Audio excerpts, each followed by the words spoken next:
প্রাথমিক থেকে এমএ পর্যন্ত ইসলামী তালিম থাকতে হবে। এটা থেকে বঞ্চিত করা মানে আমাকে সাংবিধানিক অধিকার থেকে বঞ্চিত করা। সরকারের গোয়েন্দা প্রধান আমার টাকায় তলব করেছে যে আপনি একবার ধর্মশিক্ষা নাই বলছেন। তো আমি বলেছি আপনারা তো পরীক্ষা রাখেন নাই, সামাজিক বিজ্ঞানের পরীক্ষা রাখছেন, গণিতের পরীক্ষা রাখছেন, ধর্মের পরীক্ষা রাখেন না। বললো আমরা ধর্ম তো ক্লাসে করাই, সামষ্টিক পরীক্ষা নেই। তো যার ফাইনাল পরীক্ষা দিতে হবে না সেই সাবজেক্টের গুরুত্ব থাকে না। এভাবে তারা ধর্মকে কোণঠাসা করে ফেলছে। সাংবিধানিকভাবে এই দেশের মুসলমানরা ইসলাম ধর্ম, হিন্দুরা সনাতন ধর্ম, বৌদ্ধরা বৌদ্ধ ধর্ম, খ্রিস্টানরা খ্রিস্ট ধর্ম, পাহাড়িরা নৃতাত্ত্বিক ধর্ম পালন করার তার সাংবিধানিক অধিকার রয়েছে। অতএব আমাদের শিক্ষা ব্যবস্থা থেকে প্রাথমিক থেকে এমএ পর্যন্ত ইসলামী তালিম থাকতে হবে। এটা থেকে বঞ্চিত করা মানে আমাকে সাংবিধানিক অধিকার থেকে বঞ্চিত করা। এবং কারা এগুলো করছে? যারা উদিসি, যারা রবনা বটমূলে গান গায়, তারা ছায়ানট করে অন্য সংস্কৃতি আমাদের উপর ছাপিয়ে দিতে চায়। তারা এই শিক্ষা প্রণয়নের সাথে যুক্ত। We must be identified them. 2, তত্ত্বাবধায়ক সরকার এসেছিল 2001 সালে। মাত্র 3 মাসের ভিতরে তারা একটা নির্বাচন করে নির্বাচিত গভর্নমেন্টের কাছে ক্ষমতা হস্তান্তর করবে। এই 3 মাসের ভিতরেও আমরা সরকারের ভিতরে ঘাপটি মারা নাস্তিক্যবাদী শক্তির আস্ফালন লক্ষ্য করেছি। 10টা সাবজেক্টে পরীক্ষা দিতে হয়, বাংলা, গণিত, সমাজ, পরিবেশ। এই কোনো সাবজেক্টের নাম্বার কমায় নাই, কেবলমাত্র ইসলামী শিক্ষাকে করছে 50 নম্বর। তো তুমি গণিত, সমাজ, বাংলা, ইংরেজি, পরিবেশ বিজ্ঞান 100, ধর্মকে করছে 50। এদেশের তৌহিদি জনতা যখন গর্জে উঠেছে তখন তার এই সিদ্ধান্ত পাল্টাতে বাধ্য হয়েছে। আমাদের কথা মনে রাখতে হবে, আগামী দিনেও যদি আমাদের ধর্ম শিক্ষাকে সংকোচন করতে করতে দেওয়ালে পিঠ ঠেকে যায় তাহলে আমাদের আবার গর্জে উঠতে হবে। এবং আপনি বই খুলে দেখুন, আমাদের একটু খুলে দেখতে হবে ক্লাস 1 থেকে এইচএসসি পর্যন্ত কি সিলেবাস। সিলেবাসে দেখবেন ছায়ানটের ছবি, উদিসির ছবি, রমনা বটমূলের ছবি, মঙ্গল শোভাযাত্রা। আগে ইবতদায়ী মাদ্রাসার বই ছিল সালাম, আসসালামু আলাইকুম ওয়া রাহমাতুল্লাহি ওয়া বারাকাতুহু। এখন সালাম নাই, এখন হাই, হ্যালো, গুড মর্নিং। দেখছেন গোড়া কাটি দিচ্ছে আমাদের গোড়া। মাদ্রাসার আলিয়া পদ্ধতির মাদ্রাসার সিলেবাস আমি এদিন ফেনী থেকে নিয়ে আসছি। তবলার ছবি, হারমোনিয়ামের ছবি, ভিতরে আবার নৃত্য কলা, এরকম করলে আঙ্গুল এরকম, ওদিকে করলে এরকম। কদিন বললো যে প্র্যাকটিক্যাল করো। এই মাদ্রাসার ছাত্র দিয়ে নাচের প্র্যাকটিক্যাল ক্লাস করে। বইয়ের ভিতরে আছে লালন শাহ, মাদ্রাসা লালন শাহ। তো হু ইজ লালন শাহ? লালন শাহ আমাদের আদর্শ নয়, আমাদের আদর্শ হযরত ওমর। লালন শাহ হিন্দু না মুসলমান? আমি তো কুষ্টিয়ার লালন আখাড়াতে গেছি, আসর গেল, মাগরিব গেল, কেউ মসজিদে আসে নাই, মাগরিবের পরে সব কাজা হয়। লালন আমার আদর্শ নয়, বাউল সাদের লও বানাইলে মোরে বৈরাগী। এ বাউল আমাদের বইয়ের ভিতরে, মাদ্রাসার বইয়ের ভিতরে, হারমোনিয়ামের ছবি মাদ্রাসার বইয়ের ভিতরে।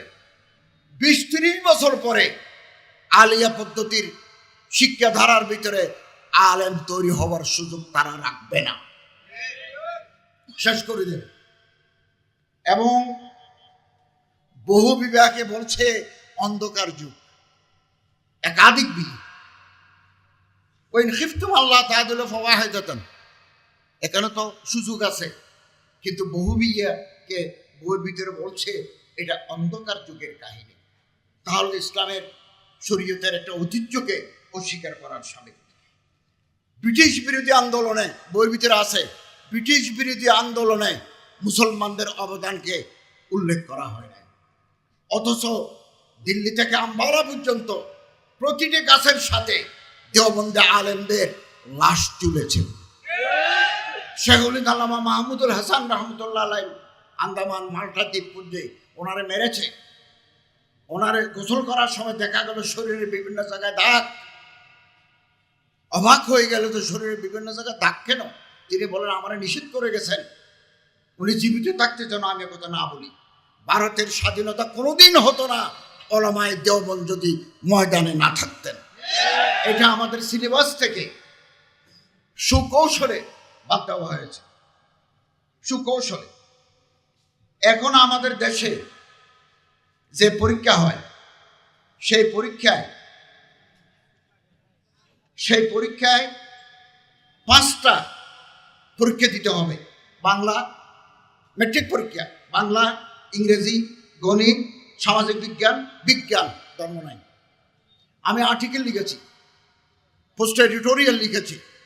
সরকারের গোয়েন্দা প্রধান আমার টাকায় তলব করেছেন যে আপনি একবার ধর্মশিক্ষা নাই বলছেন। তো আমি বলেছি আপনারা তো পরীক্ষা রাখেন নাই, সামাজিক বিজ্ঞানের পরীক্ষা রাখছেন, গণিতের পরীক্ষা রাখছেন, ধর্মের পরীক্ষা রাখেন না। বললো আমরা ধর্ম তো ক্লাসে করাই, সামষ্টিক পরীক্ষা নিই। তো যার ফাইনাল পরীক্ষা দিতে হবে না সেই সাবজেক্টের গুরুত্ব থাকে না। এভাবে তারা ধর্মকে কোণঠাসা করে ফেলছে। তারপরে আবার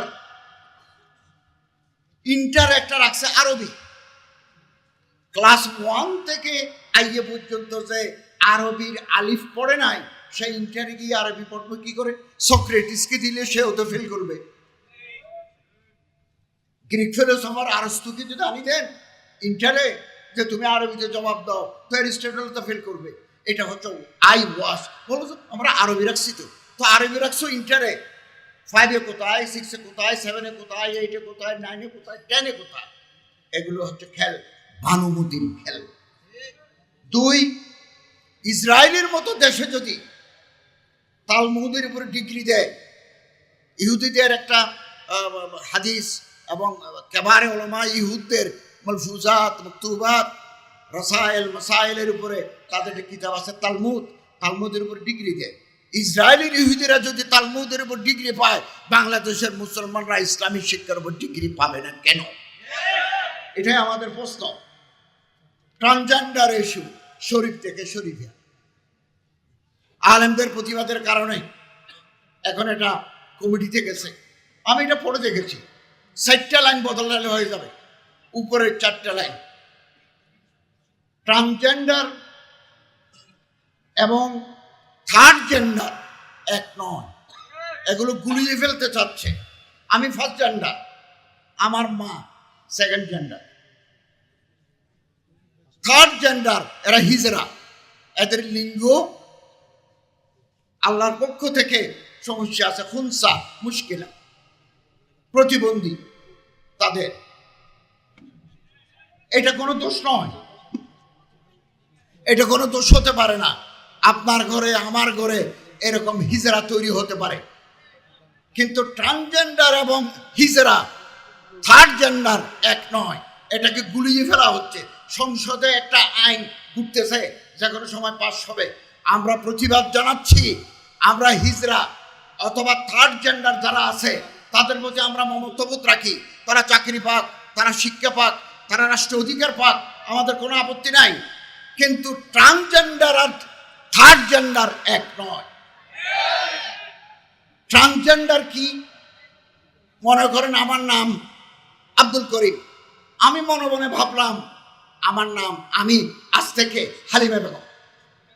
তারপর লম্বা চুল রাখলাম, কপালে টিপ দিলাম, ঠোঁটে লিপস্টিক দিলাম, ব্লাউজ গায়ে দিলাম, শাড়ি পরলাম, হরমোন ইঞ্জেকশন মারি, গলার কণ্ঠ মেয়েদের মতো করে ফেললাম। কোনোদিন কোনো ছেলে মেয়ে হতে পারে না, কোনো মেয়ে কোনোদিন ছেলে হতে পারে না। তো হালিমা বেগম যদি আব্দুর রহিম হয়ে যায়, আব্দুর রহিম যদি হালিমা বেগম হয়ে যায়, তো তোমার নুনু কোথায় নিবে? তোমার ফরজ কোথায়? তোমার রেহেম কোথায়? তোমার জরায়ু কোথায়? আল্লাহ তো তোমারে বানাইছেন পুরুষ করি জকর দি, তো তুমি ফরজ পাইবে কোথায়? এটা হচ্ছে সমকামিতা চালু করার আন্তর্জাতিক চক্রান্ত। এটা কমিটি হয়েছে, বছরের 5 মাস চলতেছে এবং এটা পড়ানো হচ্ছে এখন। আমরা তীব্র প্রতিবাদ জানাচ্ছি। শরীফ থেকে শরীফার ওই সাইডলাইন বাদ দিয়ে হিজরাদের উন্নয়ন হোক, আমাদের কোনো আপত্তি নাই। হংকং খুব উন্নত দেশ, মানবাধিকার আছে, ভেজাল নাই, দুর্নীতি নাই, 52% মানুষ সমকামী। আপনি হংকংয়ের মতো দেশে, চীনের গুয়াংডং খালের এই পারে হংকং, 52% মানুষ সমকামী। আমাদেরকে, আমাদের এই যুব সমাজকে, স্কুল কলেজের ছাত্রদেরকে আবার সমকামিতা লেবাততের মতো ভয়াবহ গুণাতে লিপ্ত করার আন্তর্জাতিক চক্রান্ত এবং নূরানি পদ্ধতির শিক্ষা সব জায়গায় হাত দিচ্ছে। আমাদের জাগতে হবে, জনগণকে জাগাতে হবে। নূরানি সম্পর্কে বলা হচ্ছে যত্র তত্র নূরানি মাদ্রাসা হওয়ার কারণে প্রাইমারি স্কুলের শিক্ষক নাই, প্রাইমারি স্কুলের স্টুডেন্ট নাই। তো প্রাইমারি স্কুলের ছাত্র না থাকার জন্য নূরানি দায়ী নয়, প্রাইমারি স্কুলের শিক্ষা ব্যবস্থার ব্যর্থতা। নূরানি মাদ্রাসায় পড়লে লিখতে জানে, সমাজ জানে। আমি নূরানি মাদ্রাসার ক্লাস 3 পর্যন্ত বই নিয়ে এসেছি, লাইন বাই লাইন পড়েছি, চমৎকার। ওখানে দেশপ্রেম, আমাদের গাছপালা, আমাদের ফুল, আমাদের নদী, আমাদের স্বাধীনতা নিয়ে কথা আছে। বাংলা, ইংরেজি, হাতের লেখা সুন্দর। এগুলোকে বন্ধ করার জন্য একটা চক্রান্ত চলছে, আমরা এটা হতে দেব না। 1,30,000 প্রাইমারি স্কুল গভর্নমেন্টে চালায়, 6,882টা ইফতেদায়ী মাদ্রাসা গভর্নমেন্ট চালাতে পারে না। 50টার মতো প্রাইমারি ট্রেনিং ইনস্টিটিউট আছে প্রাইমারি স্কুলের জন্য, কিন্তু ইফতেদায়ী মাদ্রাসার জন্য কিছু নাই। অতএব ইফতেদায়ী মাদ্রাসার দাবি যৌক্তিক, আমরা মেনে নেওয়ার জন্য আহ্বান জানাচ্ছি। আমি আজকে